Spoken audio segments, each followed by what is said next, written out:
नमस्कार बंधुरा शर्मिलास किचेने आज मैं आपनादेर एक रेसिपि करे देखाबो। तो चलुन रान्नाटा करा जाक। आमी एखाने किछुटा पटल निয়েছি 250 ग्राम मतो। पटलटा आमी भालो करे छाड़िए धुए परिष्कार करे निয়েছি, केटे निয়েছি। काटाटा आमी आपनादेर बोलছি परे। आमी एखाने कड़ाते किछुटा परिमाण सादा तेल निয়েছি। এই রান্নাটা সাদা তেলই করতে হবে। আমি এর মধ্যে 1 চামচ ঘি দিয়েছি গন্ধটা খুব সুন্দর আসার জন্য। আর আমি যে পটলগুলো কেটে পরিষ্কার করে নিয়েছিলাম সেই পটলগুলোকে নুন হলুদ মাখিয়ে ভালো করে এই সাদা তেলের মধ্যে দিয়ে ভাজতে হবে। তবে পটলটা যে আমি নিয়েছিলাম সেই পটলটা আমি কেটেছিলাম, পটলটাকে আপনারা মাঝখানে ছুরিটা ঢুকিয়ে পুরোপুরি চিরবেন না, এমনভাবে কাটবেন যেন পটলটা পুরোপুরি খুলে না যায়। আমি দেখিয়ে দিয়েছি, আপনারা দেখে নেবেন। এবার আমি পটলগুলোকে ভালো করে নেড়ে চেড়ে তেলের মধ্যে ভালো করে ভেজে নেব। তেলটা একটু বেশি পরিমাণ দিতে হবে, কারণ এখানে গোটা পটল আছে। পটলগুলোকে একটু ভালো করে ভাজা ভাজা করতে হবে। দেখুন এখানে পটলগুলো প্রায় 60 থেকে 70% মতো আমার তেলের মধ্যে সিদ্ধই হয়ে গেছে। এবার আমি পটলগুলোকে তেল থেকে ছেঁকে তুলে নিচ্ছি। তুলে নেবার পর আমি এবার দেখুন এখানে তেলটা আমার একটু কালো হয়ে গেছে। পটল ভাজার তেল আপনারা জানেন, যারা রান্না করেন খুব কালো হয়ে যায়। এর মধ্যে আমি কিছুটা গোটা গরম মশলা, লবঙ্গ, এলাচ আর দারুচিনি দিলাম। আমি এখানে কিছুটা বাটা মশলা বেটে নিয়েছি, পেঁয়াজ বাটা, আদা বাটা আর রসুন বাটা। এটা আমি ওই তেলের মধ্যে দিয়ে দিলাম। সেখান থেকে একটু কিছুটা মিষ্টি গন্ধ বেরোচ্ছে।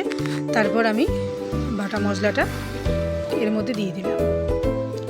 মশলাটাকে আমি কিছুক্ষণ পরিমাণ এটা কষতে হবে, কারণ পেঁয়াজটা এর মধ্যে বাটা আছে, পেঁয়াজটা অনেকটা পরিমাণ জল ছাড়বে। তাই পেঁয়াজ আটা রসুনটা আমাকে একটু সময় নিয়ে এটা বেশ ভাজা ভাজা করতে হবে। এই রান্নাটা একটু খুব অল্প সময়ের মধ্যে রান্নাটা হয়েও যায়, চটজলদি হয়ে যায়, খেতেও খুব ভালো লাগে। একঘেয়ে পটল খেতে ভালো লাগে না। এখন বেশ পটলটা অনেক দিন আগে উঠেছে আর ভালোও লাগছে না খেতে। তো এই রান্নাটা একটু বেশ নতুনত্ব। আপনারা এটা নিরামিষভাবেও করতে পারেন, পেঁয়াজ ছাড়া করলেও এটা হবে। আমার কষানো হয়ে গেছে। চলুন এবার কিছু গুঁড়ো মশলা দিয়েছি, হলুদ গুঁড়ো, জিরে গুঁড়ো, ধনের গুঁড়ো আর লঙ্কা গুঁড়ো। এটা আমি এবার এর মধ্যে দিয়ে দিলাম। এখানে প্রত্যেকটা গুঁড়ো মশলাই পরিমাণ আছে 1 চামচ করে। 1 চামচ করে দিলেই হবে। 250 থেকে 300 গ্রাম পটলের জন্য। আপনারা যদি বেশি পরিমাণ করেন তখন একটু মশলার পরিমাণটা বুঝে একটু বাড়িয়ে দেবেন। এটার গুঁড়ো মশলাটা দিয়েও কিছুক্ষণ পরিমাণ কষতে হবে। একটু নাড়াচাড়া করে নিয়ে একটু বেশ কষা কষা হয়ে গেলে তারপর আমি এর মধ্যে দেব কিছুটা পরিমাণ 1 চামচ মতো কাশ্মীরি লঙ্কা গুঁড়ো। এটা কালারের জন্য 1 চামচ দিলেই হবে। আর দেবো এর মধ্যে আমি অল্প পরিমাণ 1/2 চামচ পরিমাণ চিনি। আর দেবো এখানে আমি কিছুটা পরিমাণ লবণ। হ্যাঁ, লবণটা যখন আপনারা দেবেন একটু বুঝে দেবেন, যেহেতু আমি যখন পটলটা ভাজা করেছিলাম তখন লবণ আর হলুদ দিয়ে এটা মাখানো ছিল, তাই লবণের পরিমাণটা একটু আপনারা বুঝে দেবেন। আর এখানে আমি দিয়েছি 1 কাপ পরিমাণ টক দই। এটাকে আমি অল্প একটু জল দিয়ে ফেটিয়ে রেখে দিয়েছিলাম। সেই টক দইটা আমি এর মধ্যে পুরোটাই দিয়ে দিলাম। তাই আমি এখানে চিনি দিয়েছিলাম 1/2 চামচ মতো।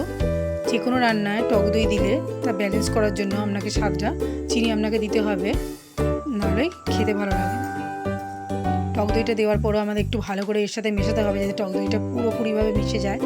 আর টক দই দিয়ে একটু কষাতে হয় যতক্ষণ না তেলটা টক দই দিয়ে কষানোর পর ছেড়ে যাচ্ছে। তো চলুন, আমাদের কষানো হয়ে গেছে। এবার আমি যে পটলগুলো ভাজা ভাজা করে রেখেছিলাম সেগুলো আমি এর মধ্যে দিয়ে একটু নাড়াচাড়া করে নিলাম। বেশি নাড়াচাড়া আমাদের করতে হবে না, যেহেতু পটলও সিদ্ধ আছে আর মশলাও ভালো করে কষানো আছে। এবার আমি ঢাকা দিয়ে দেবো। এখানে যদি আপনাদের গ্রেভি খেতে চান তাহলে আপনারা এখানে 1 থেকে 1.5 কাপ মতো গরম জল দেবেন। আমি এখানে গরম জল দিয়ে ঢাকা দিয়েছিলাম। তো চলুন রান্নাটা আমরা সার্ভ করে আপনাদের দেখাচ্ছি।